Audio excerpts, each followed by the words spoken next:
কালকে একটা নিউজ প্রকাশিত হয়েছে, মারামারি করে 3টা ছেলে মারা গেছে। তারপরে সমাজের নেতাদেরকে এদেরকে সঠিক শিক্ষা দেওয়া হয় না, গায়ে এড়াতে পারবেন না। উন্মাদনা শুরু হয়েছে। কিসের উন্মাদনা এটা? আলোচনা রাসূল আমার কাজে কর্মে অনুপ্রেরণা সাল্লাল্লাহু। সব স্মৃতি আমার নবীর মধ্যে আছে না নাই? যখন দারুণ দুঃখ নামে আমার জীবনে জুড়ে, বিপদ আপদে মুসিবতে মরি পুড়ে পুড়ে, তখন তোমার শৈশবে কৈশোর যোগায় সান্ত্বনা। রাসূল আমার কাজে কর্মে অনুপ্রেরণা সাল্লাল্লাহু। কোনদিন মুরব্বির সামনে উঁচু জায়গায় বসেন নাই রাহমাতাল লিল, কোনদিন পায়ের উপর পা দিয়ে বসেন নাই। কথা বুঝলেন? ওই যে একটা ঠ্যাঙ্গের উপর ঠ্যাং দিয়ে বসে না কিছু লোক, কোথায় বসতে একটা করে ঠ্যাঙ্গের উপর ঠ্যাং দিয়ে নিষেধ, বসবেন না। কখনো উঁচু জায়গায় বসতেন না, নিচে বসে থাকতেন। লোকেরা বলতো তুমি না সাইয়্যিদুল আম্বিয়া, তুমি নিচে বসো কেন? রাসূল একটা আঙ্গুল উঁচু করে বলতেন, ইয়া রব আনা আব্দুক ওয়া ইবনে আবদিক ওয়া ইবনে আমাতিক নাসিয়াদি ফি ইয়াদিক রাদিন ফি হুকমি। হে আল্লাহ, আমি আপনার গোলাম, গোলামের ঘরের গোলাম, বান্দির ঘরের গোলাম, আমার চুলের ঝুঁকি আপনার হাতের মুঠোয়, আপনার সব সিদ্ধান্তে আমি খুশি হয়ে গেছি। ছোট হয়ে থাকবেন, বড় করে দিবেন ঠিক। নেতার মতো নেতা যখন পাইনি কোথাও খুঁজে, কাঁদে শুধু কাঁদে হায়রে এই দুটি চোখে বুঝে, তখন শুধু মনে পড়ে সোনার মদিনা। রাসূল আমার কাজে কর্মে ত্রিভুবনের প্রিয় মুহাম্মদ এলো রে দুনিয়া।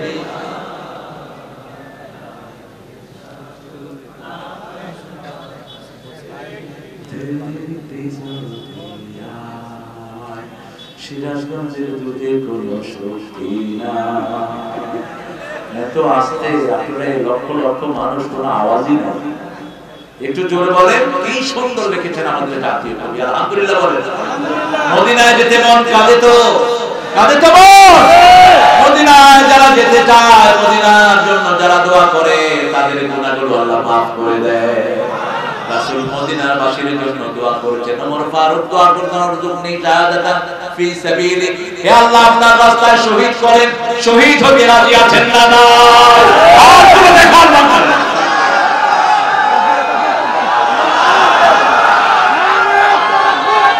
আল্লাহ কবুল করুন, বলেন আমিন। আব্দুল নামায় শহীদ এই জন্যই হতে চায়, শাহাদাতের মৃত্যু পিপলার কামড়ের চেয়ে বেশি কষ্ট হয় না।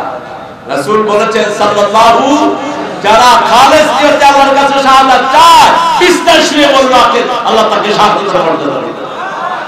পানিতে ডুবে মরলে শাহাদাত, ছাদের থেকে পড়লে শহীদ, হার্ট অ্যাটাকে মরলে শহীদ। এখানের বাস, এই যে লরি সভাপতি যিনি, এই যে ইজমার কষ্ট, এটা যে কি কষ্ট, ইজমা সব গুনাহ মাফ হয়ে যাচ্ছে। শর্ত হলো ঈমানের উপর থাকতে হবে। কিসের উপর? এই যে টান, প্রত্যেক সময় টান হচ্ছে, এই ইজমার টান যাবে, এরা যদি অবস্থা মারা যায়, এরা শহীদ হয়ে যাবে। দোয়া চেয়েছে আপনাদের কাছে, আল্লাহ তার শরীরটাকে ভালো করে দিন। এই লরির সব ড্রাইভারদেরকে আল্লাহ হেফাজতে রাখুন, কারণ তাদের শরীর যদি ভালো থাকে, আমরা সঠিক সার্ভিস পাবো। ঠিক না বেঠিক? যতগুলো শ্রমিক এখানে কাজ করে, আল্লাহ তার পরিবারকে নিয়ামত দিয়ে আপনি ভরপুর করে দেন। মন আমার কাঁদে রে, প্রাণ আমার কাঁদে রে, যেতে সোনার মদিনা। মন আমার কাঁদে রে, প্রাণ আমার কাঁদে রে, যেতে সোনার মদিনা। যে মদিনা ধন্য হলো পেয়ে তবু ঠিকানা। মন আমার কাঁদে রে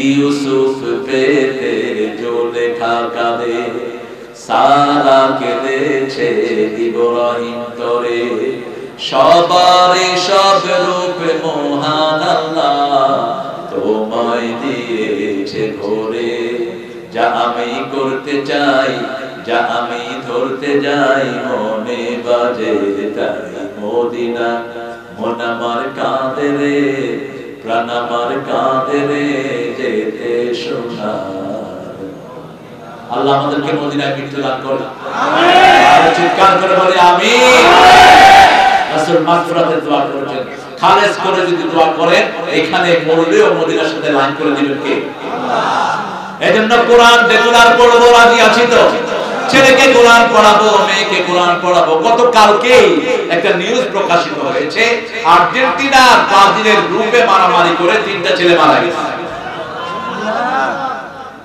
কি শিখলা বাচ্চারা এই বাচ্চারা আসামি বানাবে প্রথম তার টিচারকে তারপরে সমাজের নেতাদেরকে এদেরকে সঠিক শিক্ষা দেওয়া হয় না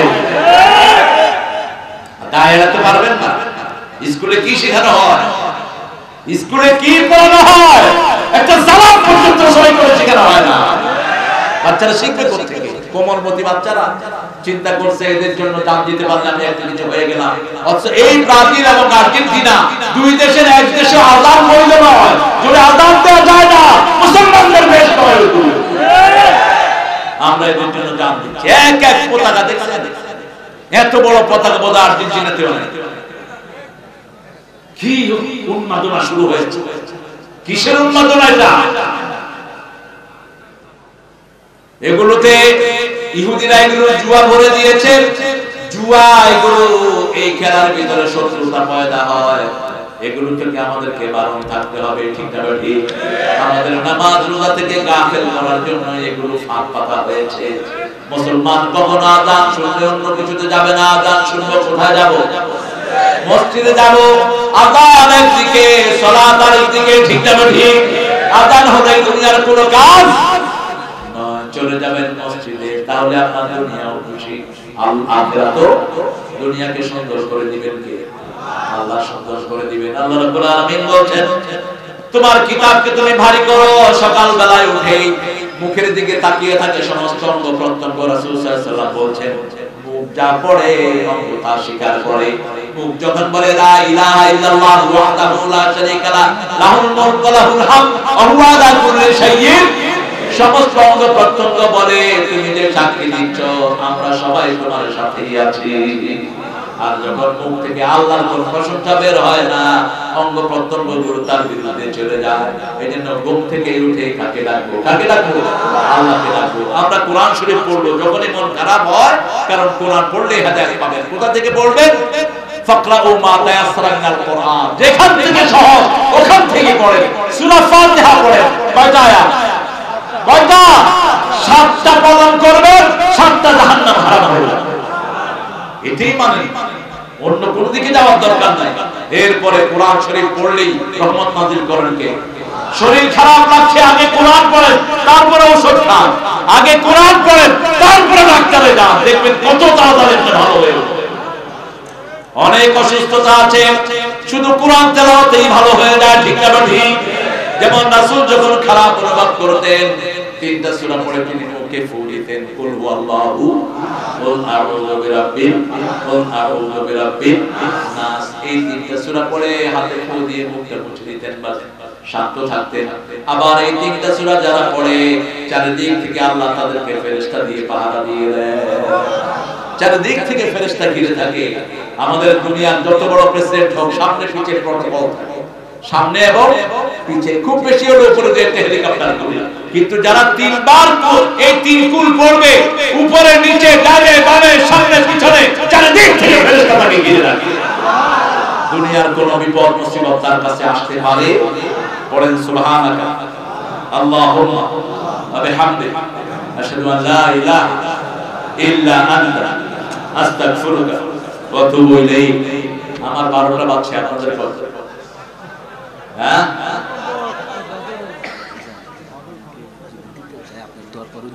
এই জন্য কালেকশনের মাহফিল দিবেন না, এদের দেয়া দেই শেষ হয়। আমাকে দিতে চান নাকি? আমি ছোট ফকির না, বেশি দিবে। মাদ্রাসা লাগে কত লাগে? কেউ নাই। কত লাগে জানি না, কি দিবে না দিবে। বসেন, আমি জানি এখন আপনারা উঠে দৌড়, এত রাতে ওয়াজ করা যায় না। রাসূল সাল্লাল্লাহু আলাইহি ওয়াসাল্লাম এত রাতে ওয়াজ করতেন না। আমি আসছি কত আগে, আমাকে উঠেছে 10টা 5 ঠিক আছে, মানুষের জন্য কষ্ট হয়েছে। আসার সাথে সাথে চলে আসতাম, 9:15 ভরপুর সময় হয়ে যেত।